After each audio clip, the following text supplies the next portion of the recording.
नमस्ते सबैजनालाई मेरा तर्फबाट दाजुभाइ दिदीबहिनीहरू सबैजनाले यो भिडियो राम्ररी हेरिदिनुहोस् है।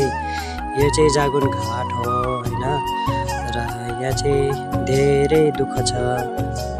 नाउमा बोटमा अब गाडी पार गर्नु पर्यो, मान्छे पार गर्नु पर्यो, त्यसैले धेरै दुःख छ।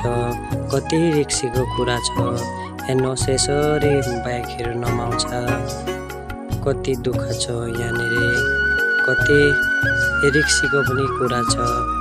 म चाहन्छु यो भिडियो हजुरहरूले धेरैजनालाई सेयर गरिदिनुहोस्, र म चाहन्छु कि यो भिडियो सरकारसम्म पनि पुग्योस् हैन। र हेर्नुहोस् यति ठुलो नदी छ, यो त के हैन, यो अहिले हल्का सुकेको मात्रै हो नदी। हेर्नुहोस् कति चौडा भएको छ, यति चौडा नदी छ। अहिले नै कति दुःख हुन्छ, कति रिक्सको कुरा हो। त्यसैले चाहन्छु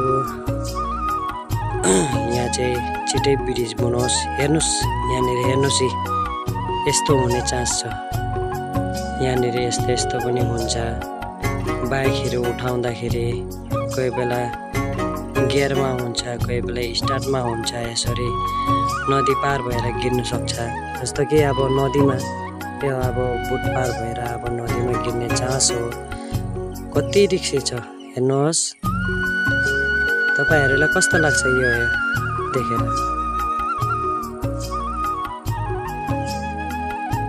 त्यसैले तपाईहरु पनि धेरैभन्दा धेरै सेयर गरिदिनुहोस्। कति रिक्सी छ बाइकहरू उठाउनु, लानु, ल्याउनु, यसरी पार गर्नुपर्ने। हेर्नुहोस् कसरी पानी हालिरहेको छ।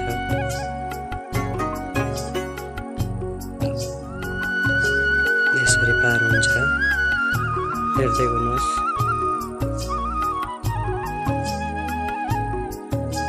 यति दुःख छ यो नदीमा। तपाईहरु के चाहनुहुन्छ? यो नदीमा ब्रिज बनोस् भनेरै त चाहनुहुन्छ होला नि। त्यसैले हजुरहरूलाई मेरो बिन्ती छ, यहाँनिर चाहिँ ब्रिज आउनु पर्ने हो। चाँडैभन्दा चाँडै यसरी जानुपर्छ, आउनुपर्छ। कति रिक्सीको कुरा हो।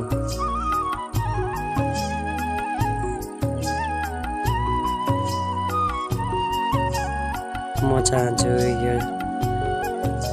यो नदीमा चाहिँ, यो चाहिँ बुढीडिङ भन्छ हैन, र यो बुढीडिङमा अब ब्रिज चाहिँ बन्नुपर्ने हो। धेरै साल पुरानो ठाउँ हो यो। कति पुरानोदेखि हामीहरू सानो सुनु भन्दा पनि के हो, हामी त जन्मेको पनि थिएन होला। त्यतिदेखिबाट पुरानो ठाउँ हो। यति बेलासम्ममा त ब्रिज दिनुपर्ने हो सरकारले। प्लिज सबैजना हेल्प गरिदिनुहोस् र सेयर गरिदिनुहोस् यो, ताकि यो भिडियो चाहिँ सरकार बटन तक पुगोस् है। हस् त, म आजको लागि चाहिँ यति नै भन्नु चाहन्छु। तपाईहरुलाई धेरैभन्दा धेरै सेयर गरिदिनुहोस् है। धन्यवाद।